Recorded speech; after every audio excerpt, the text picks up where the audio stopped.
And number three, people empowerment. I've really enjoyed being with young people, teams that I can use to basically, where I can use my skills and my talents to share with them perspectives of what God has done in our lives and the lives of the people that we know. And I know that there are so many examples in this nation, right from the example that our chairman has showcased for all of us to know and to understand, and even the tips that he gives us continually. I use those tips as well, and to encourage the young people that I come across. Why? Because life has got principles. So your purpose must be clear. Then, of course, your vision. It's very nice always to put a vision around your life. I set up this vision, I think about 5 years ago, after a session I had with one brother who says, you must have a vision. So what is my vision? To be spiritually and family established, PhD level corporate and social leader who creates value and empowers others whilst traveling widely and enjoying life to the glory of God. And that is my vision.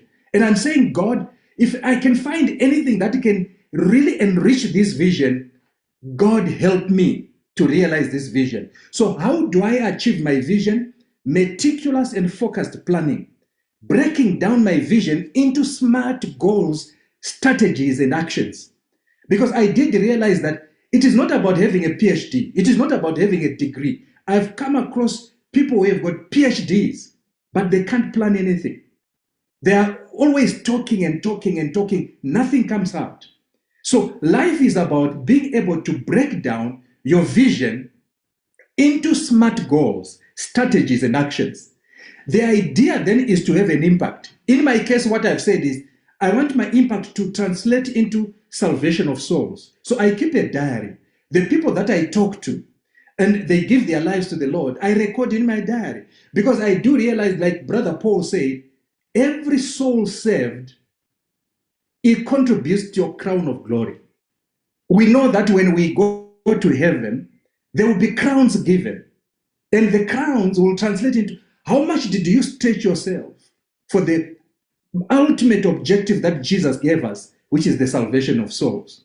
Remember, when he ascended into heaven, his main target was go and make disciples of all nations. Now, making disciples is about teaching people, taking them through. You spread the gospel, but you also embrace them to train them and to teach them, to work with them, to mentor them.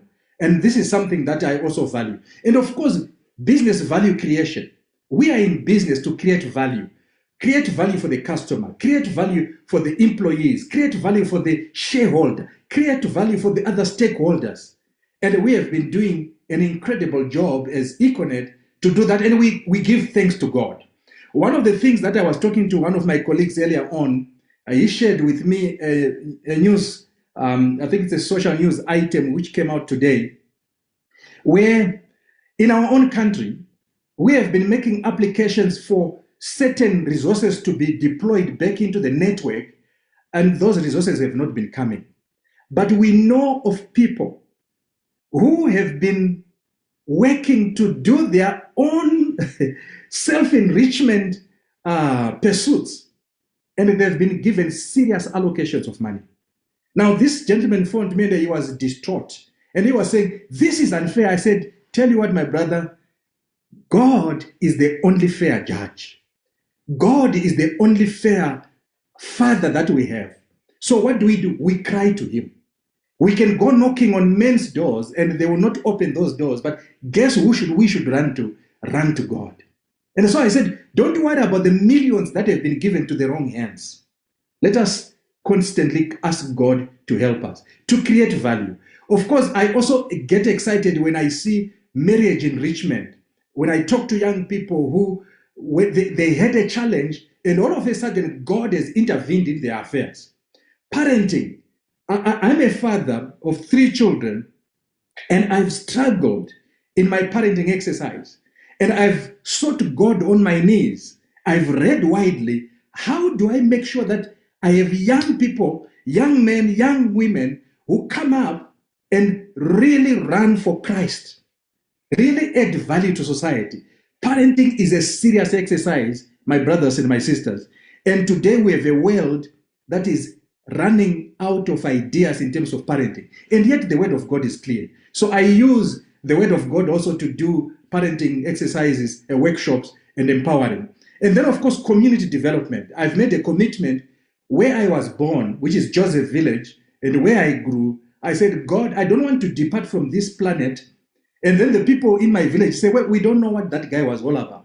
He had no impact on our lives. I've said, God forbid. I want to have an impact in my own village, in my own community. So this is what has guided me in terms of goal setting